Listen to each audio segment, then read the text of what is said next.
Welcome to the DL, the podcast show that talks about everything to do with truck repair and diagnostics for the heavy truck and construction industry.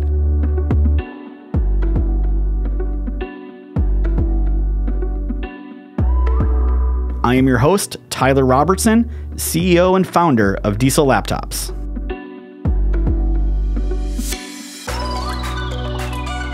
Hello everyone, welcome to the DL with your host Tyler Robertson from Diesel Laptops. Today I have a very special guest here. I have Shane Stewart, a Vice President at Interstate Billing Service. Right. So Shane, what is Interstate Billing Service and what do you guys do?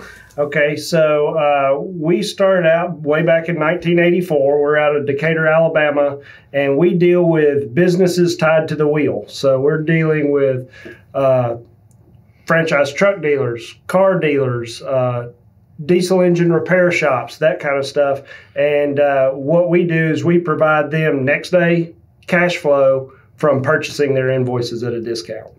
Okay. Well, being from Alabama, I'm assuming you're a huge Alabama Tide fan? Of course I'm not. I went to Auburn for a couple of years. I graduated from Athens State University. So, Alabama is not real high on my list of things to do. So Interstate Billing Service, you guys basically are helping people on the receivable side of money. Like, who are your customers? Like, what's your target demographic, and explain that a little bit more. So everything we deal with is business to business. So we're looking to have anywhere from a mid-size truck repair shop to franchise truck dealers. And what we do is we handle their credit for them. We handle their collections for them. We handle sending their statements for them. We help communicate between them and their customers to resolve issues, whether it's how much credit that they need to be able to function their business, to what they need to get invoices paid. So we spend our time being a partnership with those size people so they can concentrate on what they do best. They do best on repairing trucks, selling parts, having service work done, and we're taking care of all that back office kind of stuff that maybe they don't feel as proficient at. So are you guys mainly dealing with these huge conglomerate companies that are nationwide, or the smaller shops, or where do you guys really fit in for people? We fit in almost at any level. It's the guys that know that they've got some business-to-business transactions that can be sold. There are people that want a line of credit that, they're already offering a credit card, but you've got some people that don't want to deal with credit cards. They have to go through a certain PO system or something to get invoices approved. So we kind of give the whether it's a dealership or whether it's a repair shop or whatever level it is, where they can actually give 30-day terms to somebody without it having to sit on their books. So, my family had a business. They didn't have an outsourced AR department, essentially. I worked at another dealership group. They didn't as well. But, my family definitely had cash flow problems, right? Small business, they're built to, my family had a concrete company, right? So they're built to haul concrete back and forth, and they've never done good on receivables, and they got a ton of outstanding debt out there. I can see how this fits with a lot of companies, especially smaller independent repair shops. That's a big, we see it all the time. These guys, they used to be a diesel technician. They started a shop. Now they got 6, 7, 8 employees working for them, and they're just trying to fix trucks and trying to deal with all the back office functions. Do you see a lot of these independent repair shops just not doing well on that side of the business and needing assist, or what do you see? Well, it's not that they don't do well. They're just done so well in what they specialize in that they're outgrowing their limitations. It may start off, and I've got a daughter that went to college that practiced accounting, and she's keeping my books after 5 o'clock. And now my business that might have been, $50,000, $60,000, $70,000 worth of business a month is growing to $110,000, $120,000, and she doesn't have the time to put into it. So now I'm looking to outsource that position. And where am I getting my credit information from? And how much time am I spending stuffing statements? And how much time am I spending on the phone trying to solve problems as opposed to turning wrenches out there are in the shop, or coaching my guys that are trying to learn all the knowledge that I've got about fixing trucks over the years. All that comes from somewhere, and it's going to take somebody's time. And we try to offer to those people, a way that they can focus on what they got into the business to do. Nobody got into the trucking business to handle accounts receivable or check the credit or to make sure that everybody's getting their invoices every day and that kind of stuff. We just kind of take that burden off. So they got into the business for a reason, and we try to let them do what they want to do. So you're speaking exactly my tune. I mean, I started the company because I'm like, I want to just make some cool products and help people and sell diagnostic tools. And I swore when I started this company, no one's ever going to owe me money. Like, I'm going to do a credit card only or cash only business. I'm going to have no receivables, because I saw what my dad went through, just sitting there some weeks saying, man, I don't know if I'm going to make payroll because I got millions of dollars owed to me that hasn't been paid to me yet. And I was like, I'm not going to do that. And here I am, 4 years later, engaged with you guys. I know we haven't done business yet, but we're actually, we're talking about it because I got the same problem. All of a sudden, I'm like, man, I don't have the staff. I don't have the resources. I don't have the expertise to set up people on charge accounts and communicate with them effectively and collect money effectively and do all those things. But you also have some really big clients, right?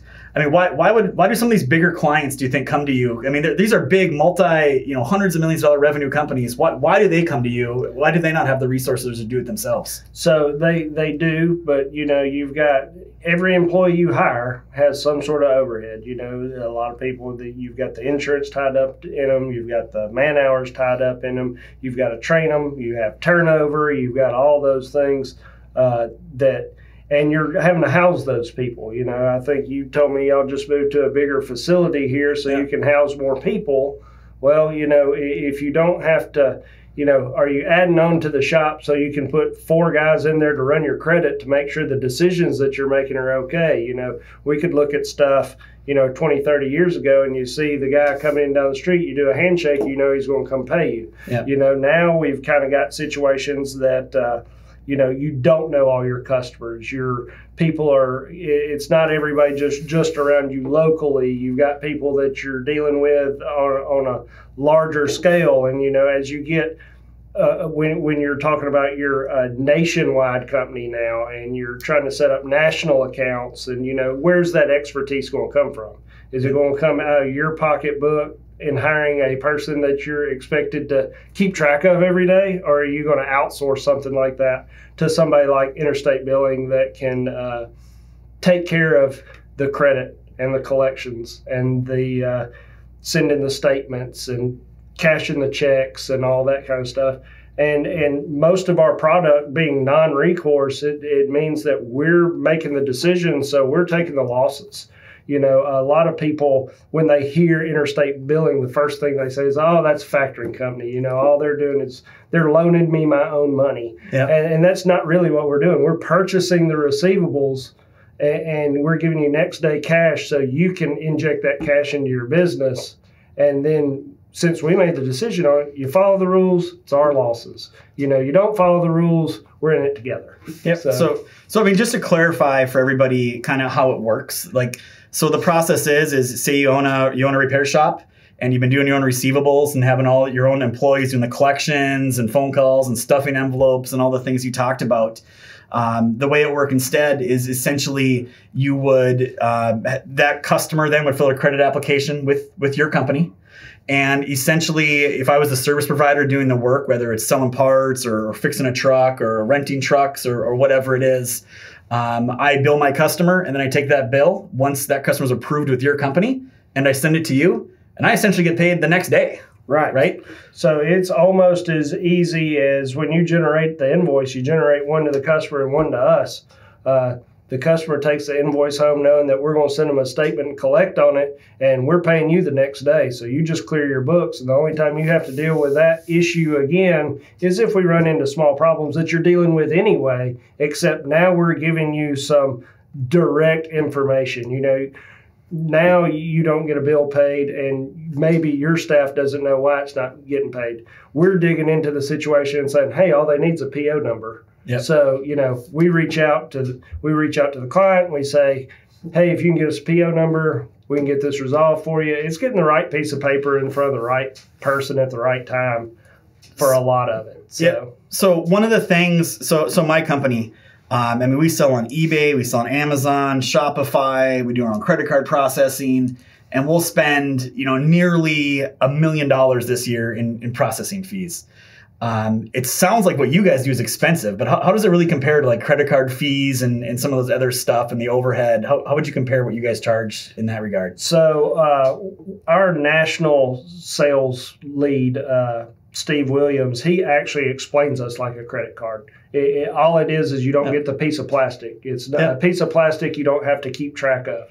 And Interstate Billing, dealing with clients all over the country, it makes it easy if they've got an Interstate Billing account with this truck dealership. Now that account is good at Diesel Laptops, and now it's good at the repair shop that's using us, and you don't have to have the plastic card, but it's very much the same ballpark when you're talking about what's the cost. But your credit card company doesn't mail your statements for you. They don't collect on it when it doesn't get paid, and they don't make your credit decisions for you. So that was one thing that surprised me is that the fee we got quoted. And I know the fees range depending on volume and all that stuff, but it was really comparable to credit card. So like we have one particular client, a very big client, that we were giving 45-day payment terms. And then he was paying with a credit card. In this case, I can switch it to, well, why don't we just use IBS and basically get my money the next day, and I'm paying the same fee at the end of the day to make it happen. So it works well. And then we train that customer that, you can still use your credit card, but it needs to be at time of service. Yeah. So one of two things happen. Either IBS takes over and they start collecting a check or an ACH or multiple forms of payment from that customer, or your customers learn that when I go get something from Diesel Laptops, I need to have my card with me because if I don't want to run it on my card, it needs to happen then. It stops that float time that y'all spend a lot of time. Why do you want to carry it for 30 to 60 days? And then the guy say, hey, run it on my credit card. Paying debt with debt's never a great idea, but lots of folks have to allow it because of who they're dealing with. Yeah. So it's, AR for us, it's been tough because how do you, when you're trying to establish credit as a business, when it's personal, you use your social security number, right? And people can run your FICO score and all that stuff. Where we've struggled as a business when we've had credit apps and we've asked customers to fill them out. First of all, we have no idea where to run it or how to figure out their business credit, so to speak. Two, we ask for trade references. So we'll go get 3 trade references, and then we'll fax or email them to their trade reference. Then we don't get responses, and we just don't have those things. And then we don't have anyone here to make that credit decision. So it's not like it's a quick process when someone fills out one when we were doing it in-house. How are you guys able to manage that? Because you got clients all over the place just filling out credit apps every single day, I would imagine. Right. So what our goal is we can say we can turn a credit app around in 24 hours if it's filled out completely. That's what you see a lot of times is they want to put their name at the top and a phone number and send it to you and then wonder why it's taking 2 days to get their credit approved. Well, we've got lots of different softwares out there available to us that we're looking at business scores across multiple areas. We're looking at personal guarantors if we need to. Our goal is to find reasons to say yes to the credit, not no to the credit. I know sometimes you deal with people and the first time they hit the wall that says, nope, this is a no, it goes to the no pile and you never hear from it again. Our job is to go layer by layer until we find a reason to say yes. Yep. So, one of the interesting things I found out about your company and kind of why we got engaged with you guys is, first of all, we found you at a HDAW in Vegas last year, right? Yep. So Heavy Duty Aftermarket Week in Vegas, all about truck dealers and truck parts. That's where we first kind of met you guys. And I heard about you before because you guys deal with some of the bigger dealership groups that are out there as well.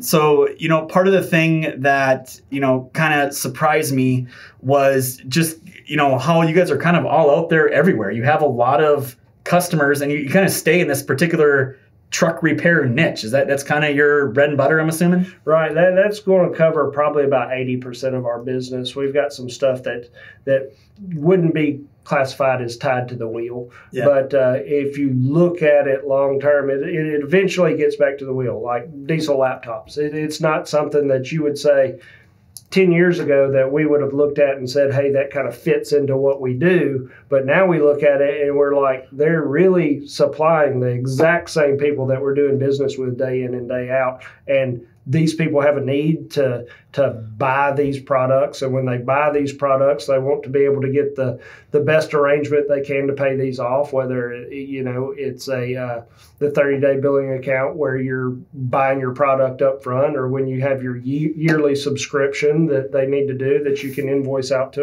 them. They just need a way to make sure they're tracking that stuff. And it's we look for different things that kind of fit our wheelhouse all the time that really you would think, is that really what you're looking at? And, diesel laptops is one of those that we've looked at and said it's hitting all the check marks on the people that we see all the time anyway. Yeah. I mean, that was what we really liked about it, was the fact that say there's a customer that owns an independent repair shop out there or a fleet, and they're already doing business with one of your other customers that owns dealerships, all regional or all over the U.S. or whatever it is. You already know who they are. Right. So they have a credit history with you. So it's really easy for us to kind of be like, well, they have a relationship with you. So it's easy for them to get that same credit line established with us. So there's a little bit of sharing. You have that internal knowledge, I guess, more than anything else. Right. We've got the internal knowledge. And lots of times when we're building credit profiles on customers, we don't allot for what they're buying. We're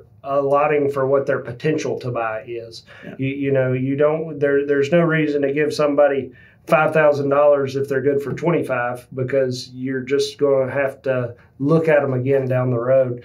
The other side of that is when you're trying to look at customers in the customer base, what we see a lot of times is, if a guy's cut off here, he goes down the street and goes to the next guy, and then the next guy, and then the next guy, until somebody finally sells him the part. Our business, the way it is, and all the different relationships we have, if they go into certain areas of the country where we're super saturated, they may go to 3 or 4 dealerships and hear the same answer.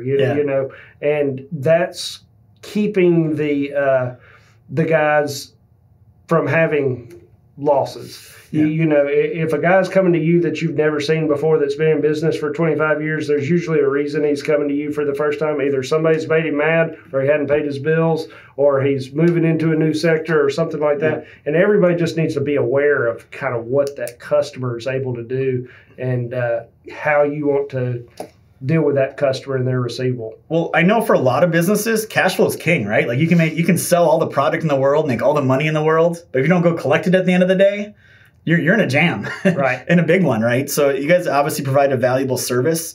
And I don't want to put you on the spot here. So if you're not comfortable kind of answering these questions, like I kind of want to prove the point on how well you guys do this whole process. Can you give a range or a number of like active clients you currently have like out there that maybe bill them to accounts that you guys establish? Right. So that's kind of a hard number to hit, because we may have a client that is a one location and that's all there is. We may have another client that's got 100 locations. So when we talk about it, we've got 2 clients, but we're covering 110 different places all over the map. Right. So, that's a hard number to hit, but, I think last count we were in 42 of the 50 states. Okay. And we are in Hawaii. So, that's one of them. I mean, you basically have your customers and they have their customers that are establishing credit accounts with you. Right. So at the end of the day, you guys have tens and tens of thousands of those people that are out there doing all that stuff, right? Right. And how many employees does Interstate Billing Service have? So I think we've got about 125 under roof right now. Now we've got support staff, we've got some HR that's in another building, and then we've got salesmen that are in different regions across the country, just because it makes sense for a salesperson to be close to the clients that he's dealing with. And, so it kind of, that number grows and shrinks, and it depends on what projects we've got going on and that kind of stuff. So here's the thing that just shocks me is you have tens and tens of thousands of people out there that you have that have open accounts to charge stuff to you guys with. At the end of the day, how many people do you have doing collections? Well, so my actual collection department, I've got a manager and I've got 2 collectors that are spending time on the phone. That blows my mind away. I have a company and we have 1 person full-time doing collections and trying to hire a second, right? So, and you see that like every company I've ever worked for, they have a department just doing collections, trying to manage the receivables. And you guys are able to manage tens of thousands with 3 people. Right. So how do people get to that point? Say they don't do business with you, like right. How does a company get to that point to be that efficient on the receivable side? So at one point we had a very large collection department and we had a very small, what we called a customer service department. And when we talk about customer service, we're talking about they're initiating the phone calls to the customers to find out what's wrong.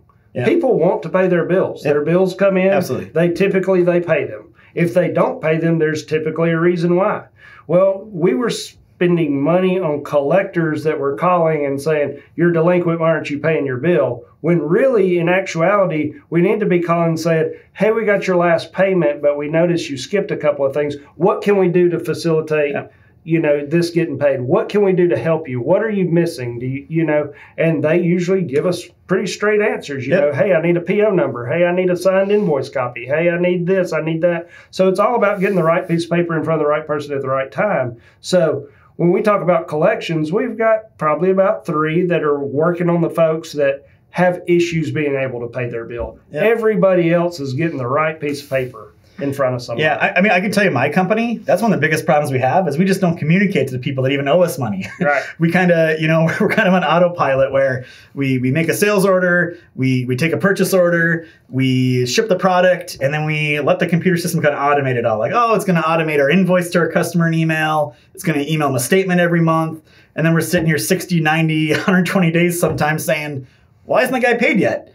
Right. And I got one person saying, oh, send him to collections. The next person like, well, I'm just call him and find out. And it's like, oh, I never got the email. It was blocked by my spam filter. Or, I'm not sure I even got the product. I was waiting on someone else to approve it. It's usually, I think you're right. It's usually not that they don't want to pay.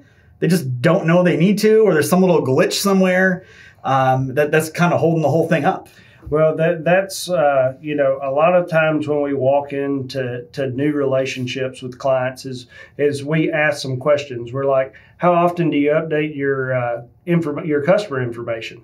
Yeah. And that's like, well, we set them up and then it just goes. Okay. Well, how often do you update your credit? Well, we set it up and it just goes. Yeah. So you look at somebody that, hey, we set up this company with a $10,000 credit guideline, 5 years ago. Well, $10,000 doesn't buy what $10,000 bought 5 years ago. Yep. So, and nobody's increased those things. Likewise, you're probably sending an invoice or a statement to an email address of somebody that left 6 months ago. Yep. Of course it's not getting paid. Yep. So a lot of what we do is we're making sure that as a partnership, your customer knows who we are, because they're our customers too. They're your customers and we treat your customers like they're our customers. So, we're reaching out and we're saying, hey, what can we do to make this happen easier for you? Can we send you e-statements? Do we need to automate invoices for you? Do we need to, are POs required anytime and we put all that information in our system so we can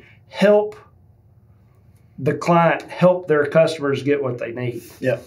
Yeah, I mean, that's what it is at the end of the day. And really, what I've learned from talking to you today and from previous conversations with your company, and I mean, we've been talking to you guys for 6 months, I think, right? So, but it really seems like you guys are really experts at the whole AR side of it. You know how to validate that the customer should get credit. You guys know how to validate how much credit they should get. You get to know the customers. You get to know your clients that are doing the billing at the end of the day and all those things. I mean, how long have you been with the company for? You've been there since, you started in 84, the company, right? Well, the company started in 84. I've been there for 13 years now, almost 14 years. So I started in 06. So how big was the company in 06 when you joined up in there? So 06, that was that was going through a massive hiring time, and I think we got up to about 100 people. But technology was not where we were. I heard one of the first things I did after they hired me was I carried the microfiche projector upstairs to put in the attic, because they were like, "Hey, we got invoices automated now. Instead of filling out a slip and sending it down to the file room and waiting 2 weeks for it to come back, now we can see it on our personal computers. Even better, we can set up customers and clients to where they can log in to our portal and they can pull their own invoice copies, or we can have them sent to them, or they can look at statements and all that kind of stuff." So, we've come a long way just in the 13 years that I've been there. And it's amazing what a little bit of technology will do, but what's also amazing is given a little bit of technology what customers expect these days. Yeah. And I think y'all are kind of on the cutting edge of that, of saying, we've started with this product and look at all the stuff that we're adding on to it. Yeah. Well, I mean, I was impressed. I saw your platform. You guys have your own software engineers and firms, building that stuff for you. It looked very slick. I mean, I can go on there, look up a customer, see if they have credit, get instant approvals. It's a pretty slick platform, and I'm assuming you guys have been working on that for a lot of years. Yeah, it's taken several phases along the way. We really talk to our clients and talk about what they want to see next, what makes sense for them, when they're looking at stuff, what kind of packages do they want to see put together. We've got some pretty good limitations on there, so your counter guy and your sales guy doesn't see the same as your owners and your accounting team and that kind of stuff. So there's some things that we can cut on and off that just makes it so it's very user friendly to the level of employee that you need to use it. You don't need your back office folks seeing the same stuff that your front office people see. The guys that are out there on the front line don't need to see what receivables were, last month. Yeah. That kind of stuff. So we put some controls in there, and it makes it to where people are pretty happy with what they see. Yeah. So, I mean, I think for anyone listening to this or watching this on YouTube or social media, wherever this ends up, if you're a small business owner or a manager, a president, or something of anyone involved in the trucking repair side of things, that's really your core market, and you're struggling with receivables and your AR functions and credit applications and all that stuff. Sounds like that'd be right up your alley. How would they go about getting a hold of you guys? So we hear two questions really when we start a conversation with a potential client, and the first one is always, how much does it cost? and the second one is, how do you treat my customers? Yeah. So interstatebilling.com. Okay. That's where you need to go. We've got a video out there that was actually done by some of our customer service managers and reps, and they're talking. It's about a 2-minute video just about how they interact with the customer base. And then we've also got our listing of sales reps across the U.S. So, find the guy that's closest to you or the lady that's closest to you, reach out to them, and they can start looking at what your business model is, what you're going to have, and what kind of what works best for you and us and everybody involved. Our job is to make you more profitable, and the way we're going to do that is we're going to find that place where you need to be in the market. Well, talking about how you treat your customers, that was my number one thing when I first heard about you guys, was like, oh man, I don't want to work some factory company, right? I don't need to be sell my receivables and have them beating my customers up to get paid. But I can tell after all the conversations we've had over the last couple of months, you guys definitely aren't that way. You're really concerned with the impression that your customers have of working with you guys. So I'm sure that's come through a lot of years of experience and working with some different clients over the years. Right. So we spent a lot of time building a culture where, we are very what I would call tight-knit, family-oriented. We're talking to each other, and it's open communication, and our open communication bleeds over to the customers. We're trying to tell them, what we know, what we can fix for them, what we can provide for them to make everything go seamless for them. sometimes we get to be that ear that just hears the frustration of all the stuff that's going on. And, we can't fix it all the time, but we can listen to it and we can guide them in the right direction so it gets resolved. And a lot of times when you're talking to those people that are, even the ones that are collection problems, that are having problems paying their bills, it's still not because they don't want to. They're just frustrated the situation they're in, and we try to work best we can with them to help them work their way out of it. I mean, I was a service manager before, and it was like all the time, right? Like they come in for an oil change, and all of a sudden their engine blows up, and it's our fault, and they don't want to pay the bill, and they want to stiff us the bill, or they come in for the air conditioning work, and the tire blows up, and that's my fault because they were just in my shop.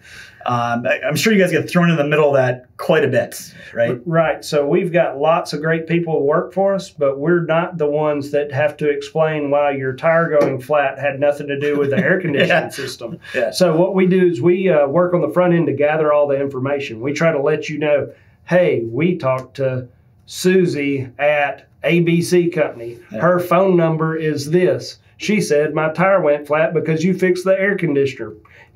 Please contact her for resolution. Reach back out to me so I can help you at Shane Stewart. Here's my phone number. Here's my email address. So it's a problem you would have had to deal with anyway at some point. But now you're not having to dig through all the rigmarole of figuring out, well, who's actually not paying it? Who's actually got the complaint about it? Is it the owner? Is it the mechanic? Is it the AP people? Where is it? So we're doing all that legwork. So you're doing the same job of trying to resolve a problem, except now you've got all the bullet points you need to be able to contact the right person, talk about the right problem, and get to a resolution faster, as opposed to it sitting on your receivables for 60, 90, 120 days while everybody's just saying, they'll pay it eventually.